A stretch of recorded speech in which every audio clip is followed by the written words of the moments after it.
ಮನುಷ್ಯತ್ವ ಇನ್ನೊಂದು ಕಡೆಗೆ ಮರ್ತೋಗಿದೆ ಅನ್ನೋದಕ್ಕೆ ಇನ್ನೊಂದು ಉದಾಹರಣೆ ಅದು ಮೆಟ್ರೋದಲ್ಲಿ ನಡೆದಂತಹ ಘಟನೆ ಇತ್ತು. ಇದು ಕೂಡ ಇಂಪ್ಯಾಕ್ಟ್ ಆಯಿತು. ಆದರೆ ನನಗಿರುವಂತ ಒಂದು ಅನುಮಾನ ಇದರಲ್ಲಿ ಇನ್ನೊಂದಿದೆ. ಬಟ್ಟೆ ಕ್ಲೀನ್ ಇಲ್ಲ ಅಂತ ವ್ಯಕ್ತಿಗೆ ಮೆಟ್ರೋ ಪ್ರವೇಶಕ್ಕೆ ನಿರಾಕರಣೆಯನ್ನ ಮಾಡಿದ್ರು.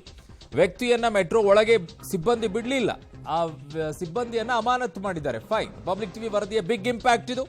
ಬೆಳಗ್ಗೆ 10:15ಕ್ಕೆ ಸುದ್ದಿಯನ್ನ ಬ್ರೇಕ್ ಮಾಡಿತ್ತು ಪಬ್ಲಿಕ್ ಟಿವಿ. ಬೆಳಗ್ಗೆ 11:15ರೊಳಗೆ ಭದ್ರತಾ ಸಿಬ್ಬಂದಿಯನ್ನ ಅಮಾನತು ಮಾಡಿದ್ದಾರೆ.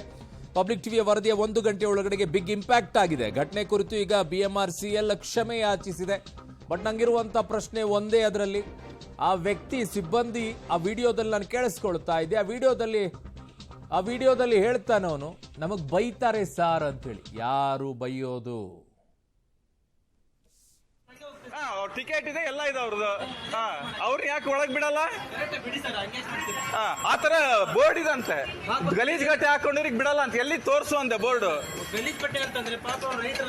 ದುಡ್ಡಿಲ್ಲ ಹಾಕೊಂಡಿದಾರ ಅವರು. ನಾನ್ ಚೆನ್ನಾಗಿ ಹಾಕೊಂಡಿದ್ದೀನಿ, ನನಗೆ ಫ್ರೀ ಬಿಡ್ತಾರಾ? ನಂದು ಹೆಂಗಿದ್ ನೋಡಿ, ಲಕ್ಕ ಹೊಳಿದ್, ನನಗ್ ಬಿಡ್ತಾರಾ ಫ್ರೀ ಆಗಿ?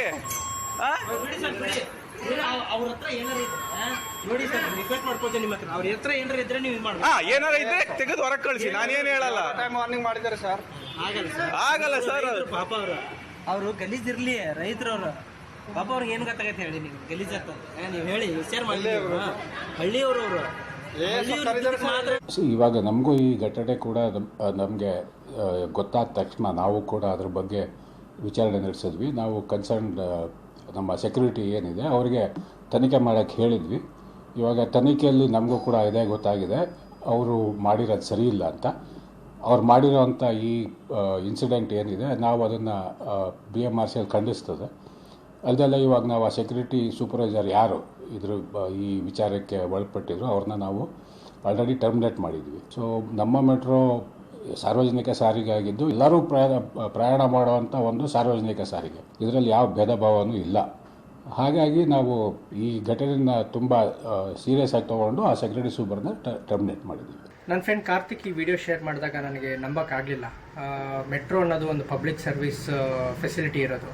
ಸೊ ಅದು ಈ ಥರ ಕೇವಲ ಒಂದು ಉಡುಗೆ ತೊಡುಗೆ ನೋಡ್ಕೊಂಡ್ಬಿಟ್ಟು ಒಬ್ಬ ರೈತನಿಗೆ ಒಳಗೆ ಬಿಡ್ತಾ ಇಲ್ಲ ಅಂದಾಗ ನನಗೆ ಅದು ನಿಜವಾಗ್ಲೂ ನಂಬೋಕ್ಕಾಗಲಿಲ್ಲ. ಬಟ್ ಆದರೆ ಅದು ನಿಜ ಆಗಿದೆ. ಅಲ್ಲಿರೋ ಅಫಿಷಿಯಲ್ಸ್ ಅವ್ರನ್ನ ತಡೆದಿದ್ದಾರೆ. ಈವನ್ ಅವರು ತಮ್ಮ ಸ್ವಂತ ದುಡ್ಡಿಂದ ಅವರು ಟಿಕೆಟ್ ತೊಗೊಂಡ್ರು ಕೂಡ ಅವ್ರನ್ನ ಒಳಗೆ ಬಿಟ್ಟಿದ್ಲೆ. ಆ ಕಾರಣಕ್ಕೆ ನನ್ನ ಫ್ರೆಂಡು ಭಾಳ ಕಷ್ಟಪಟ್ಟು ಅವ್ರನ್ನ ಅಲ್ಲಿ ಫೈಟ್ ಮಾಡಿ ಒಳಗೆ ಕರ್ಕೊಂಡು ಹೋದ್ರು ಕೂಡ. ನಮ್ಮ ರೈತರನ್ನ ನಾವು ಚೆನ್ನಾಗಿ ಗೌರವಿಸ್ಬೇಕಾಗುತ್ತೆ. ಈ ಥರ ನಡ್ಕೋಬಾರ್ದು. ಯಾಕೆ ನಾವು ಸಲ್ಯೂಟ್ ಹಾಕ್ಬಾರ್ದು ನಮ್ಮ ರೈತರಿಗೆ? ನಮ್ಮ ಸೋಲ್ಜರ್ಸ್ಗೆ ಸಲ್ಯೂಟ್ ಮಾಡ್ತೀವಿ.